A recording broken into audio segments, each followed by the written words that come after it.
This video is brought to you by Lord VPN. We won't judge you for how you use our VPN, but he will. No, as always, it's actually brought to you by patreon.com/doseofbuckley. As you guys know, I'm not much for redemption. At least when it comes to certain people. 12 years ago, I released my video about the death penalty, where I told you the story of Vincent Lee, a man who beheaded a carny on a Greyhound bus. Canada felt he should be given a second chance, and in 2017 gave him a full discharge. He's a free man now. Whereas in 2012, I felt he should have a few thousand volts discharged through him. I haven't changed my mind on the death penalty, despite being a raging lib now, or whatever people think. Recently, two of Canada's most notorious murderers, Paul Bernardo and Luca Magnotta, were moved to medium security prisons, and it's my opinion that they should have been moved to a low security cemetery years ago.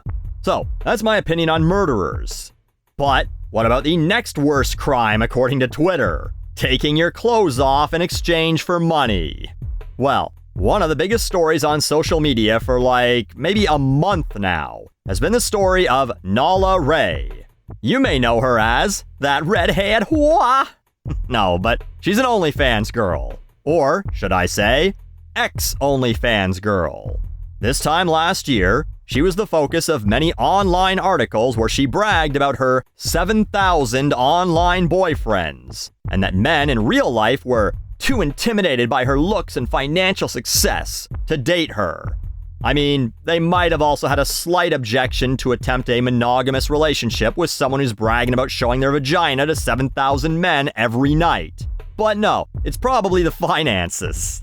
But in the article, she bragged about how she fosters parasocial relationships with dudes and earns around $300,000 a month doing so. Well, that was last year. This year, she has decided, conveniently after racking up apparently about $9 million over the last 3 years, that she's quitting OnlyFans because she's found the one man who could satisfy her in a way that 7,000 men couldn't. That man? Jesus Christ. Yes, she's a born-again Christian now. She says she deleted her OnlyFans page, threw out all of her immodest clothes, and even got baptized. Or rebaptized, I don't know. Some articles mention that she was born into a religious family, her father was a pastor, she went to church as a kid, real paint-by-numbers stuff here. A person who grows up with a strict religious upbringing, rebels about as hard as you can, happens all the time. Most people don't make $9 million in 3 years during their rebellious phase, but hey, listen, only God can judge. And apparently, Twitter, where of course not everyone's convinced that she's truly repentant for her sinful life. These OnlyFans girls can pray their slutty behavior away all they want. They will never be respectable, no matter how much they cry to God. Praying to be a respectable person doesn't work once you do sex work. It's best that we shun women like this from society forever, says Laura Loomer. More like Laura Doomer, am I right? 2 hours later, she followed this up with, I genuinely believe there are irredeemable people on this planet, and I won't apologize for believing that. There is such a thing as evil, and evil can never be redeemed. Evil might be a strong word for someone who took their clothes off and shared videos of themselves having sex in exchange for $10 a month subscriptions. Pol Pot was evil. He killed 2 million people. This girl just showed a few lonely dudes her snatch. Maybe that resulted in 2 million potential people dying in tissues and tube socks, but anyway, isn't this completely against the teachings of the Bible? Didn't Jesus himself hang out with hookers? If not to save them, what was he doing with them? Hoping for a friends and family discount? Religios like to debate the amount of time that he spent with them, but no one disputes the purpose, which was to guide them from such a life. I mean, that's the whole Bible, right? If religion was entirely based on, if you sin once, you're fucked. Doesn't matter if you're sorry. Doesn't matter what good things you do in your life to make up for the bad things you did. You're not getting into heaven, and every person in your life should shun you from society forever. First off, no one would get into heaven. They made gluttony a sin. Everyone's been to a buffet or ordered the double quarter pounder with cheese once in their life. We've all sinned. Second, even all the believers would just quit church immediately.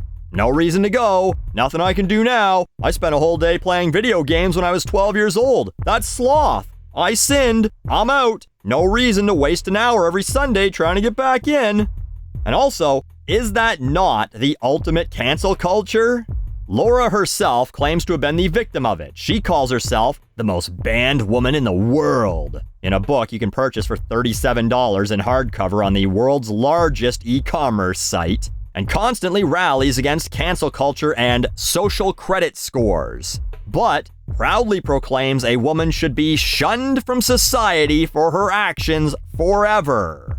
Others are simply skeptical of her true intentions. Myron Gaines, a wannabe Andrew Tate, says, "She fooled everyone. She'll be back to porn once she realizes how hard it is to earn money online without sexualizing yourself as a female.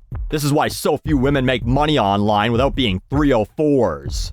A 304 is slang for a hoe because that's what it spells when you turn a calculator upside down. This is the level of maturity we're dealing with here.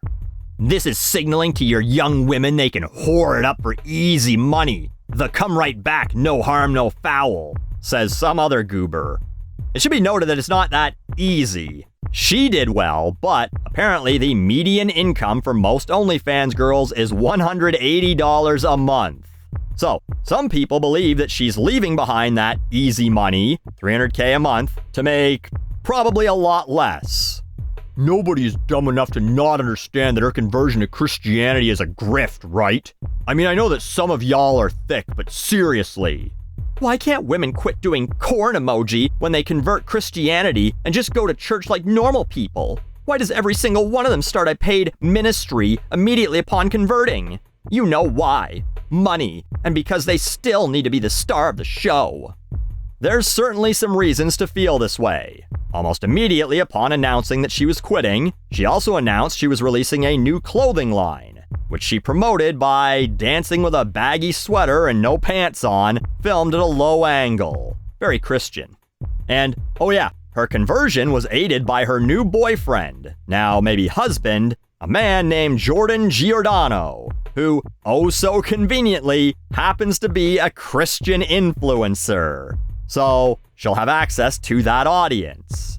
And she's doing this whole press tour right now, fake eyelashes still firmly attached. One might argue that if she just wanted to go live a normal life, she'd just do that. Just quit. Take your $9 million, move to Iowa, start a family, go to church, volunteer in the community, and live off the interest. So I get the skepticism. Is she just trading one group of simps for another? I mean, the opportunity is there. After all, what is church if not a different type of OnlyFans? A guy gets up and talks about God, then they pass around the collection plate, and the only reason that you give money is because you like the guy or the community. And if you didn't, you'd go support a different church. Or you wouldn't go to any church because your faith doesn't really require it. If you truly believe in God, He exists whether you go or not.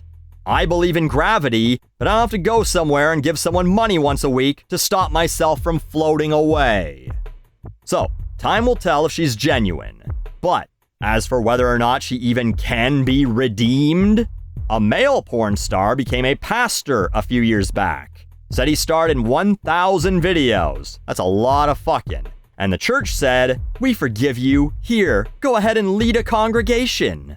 They send ministers and priests to prisons to give last rites to death row inmates. The church sanctions this, giving rapists and murderers a chance to repent. They baptized Jeffrey Dahmer in prison and accepted his confession. So, if you believe people like that can get into heaven, that'd be pretty weird if old St. Peter was like, "Hold it, Nala. You let guys see you naked on the computer. One side, please." "Oh, Mr. Dahmer, right this way, sir." "Oh, I think you'll really like the buffet here."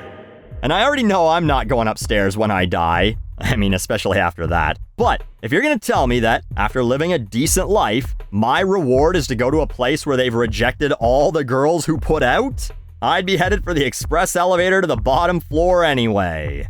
So I don't know if she's converting for the right reasons. That's between her and God. But you can't possibly argue that she's not holy, right? You Google Nala OnlyFans holes, and you'll see she's as holy as they come. Come.